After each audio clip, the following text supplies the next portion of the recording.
Hi, I'm Ed from Grill Innovations, and today we're going to show you how the patented grill plate can turn your gas grill into a convection oven. The way the grill plate works is it's got a V bottom, and what that does is that actually takes the heat and does not allow it to come upwards. It actually pushes it sideways. And on most of the grills that you have, you'll always notice you have a hot spot over here or a cold spot here. The other thing that the grill plate will also do is actually trap those hot and cold spots and basically blend them together. What I've got here is a set of fans in here, and this is going to demonstrate our convection effect with this grill.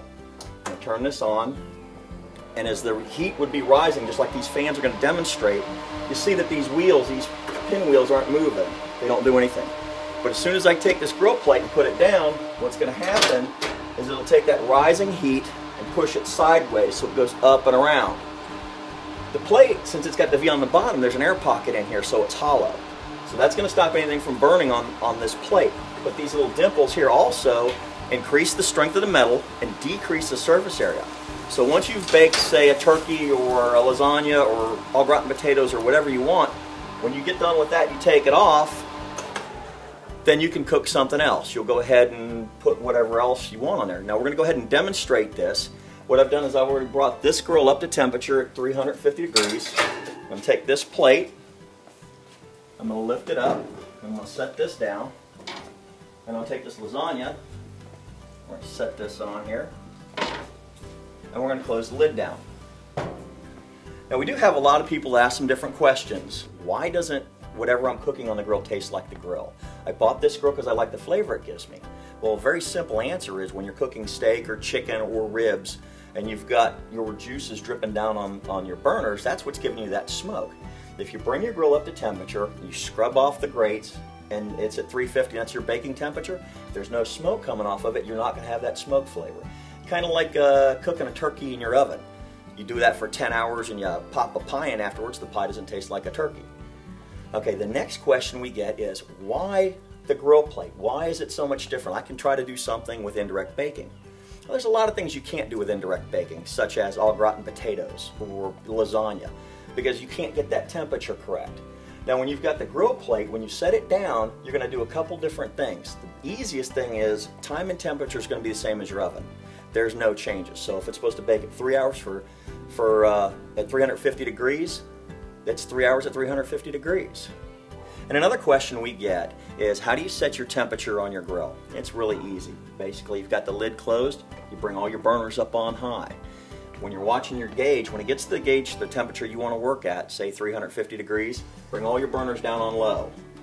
What that does is it gives you a starting point. It allows you to know what this grill is going to do. So you just walk away about 20 minutes, come back later, and then you'll have a point. So you know, okay, when it's all the way down on low, it's going to say read 300. Now this grill here likes all the way to low and then up a little bit. Now my other grill likes all 4 burners down on low. And that's how you set the temperature. Now what will happen is when you put your food down, the temperature on this gauge is actually going to drop, because as the grill plate is forcing the heat out and around, it'll drop before it gets the heat back up to the gauge. Don't adjust it, just leave it right where it needs to be. And just like this one here, right at a perfect 350 degrees. So we will see you guys in about an hour. Hi, I'm back. It's been about an hour or so, and it's time for us to check our lasagna. Now what I do when I do these lasagnas, I don't cook the noodles first, I put them in dry. So what you want to do is let that sauce cook these noodles for a little bit, and then we're going to check it. They're nice and al dente. So now what we're going to do is we're going to add the cheese to it. So I add this cheese. Just going to basically layer it down on top of here just like this.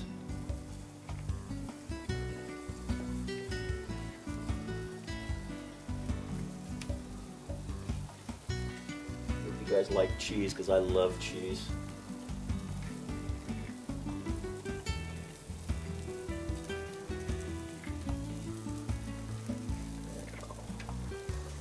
As I'm putting this cheese on, you'll notice that I'm making a little bit of a mess.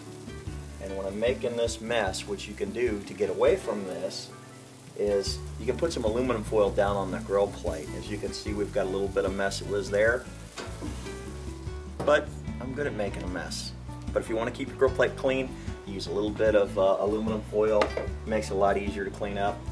And we'll be back in about another 15 or 20 minutes. I want to get this cheese nice and golden brown, and then we're going to start on our breadsticks. So we'll see you in just a little bit. Well, we're back. It's been about 20 minutes. I'm going to take a little look at this lasagna. And that's looking pretty good right about there. So I'm going to grab these mitts.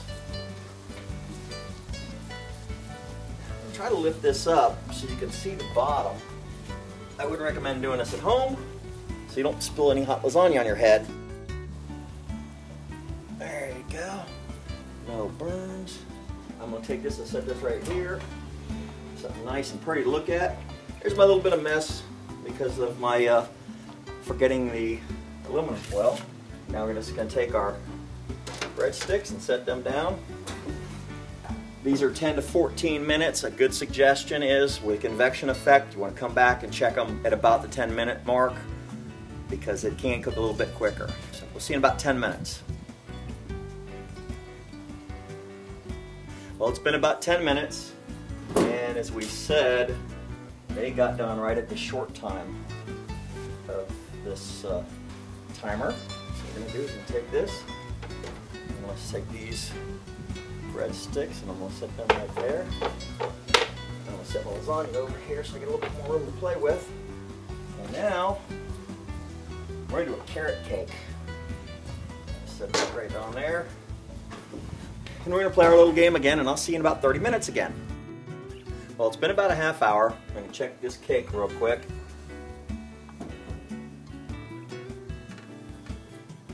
Perfect. Grab my gloves here, my mitts. Pull this carrot cake off, let it cool. Give you a view of this. Can you see that? It looks good. This will cool down here. Now I'm just going to go ahead and just turn this grill off because we're not cooking anything else. And I'm going to take a slice of this lasagna out of here because I'm getting hungry. And let me set this right here. I'm just going to go in here. Just dig right into it.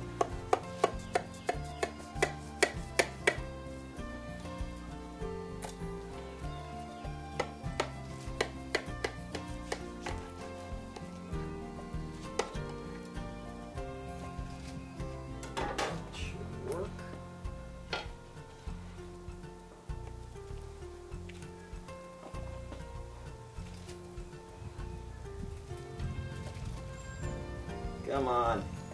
Up. Well, sometimes you drop one now and then. That's our lasagna. Making a mess. But you can see our finished version in here, how it stands nice and tall. We don't cut those noodles.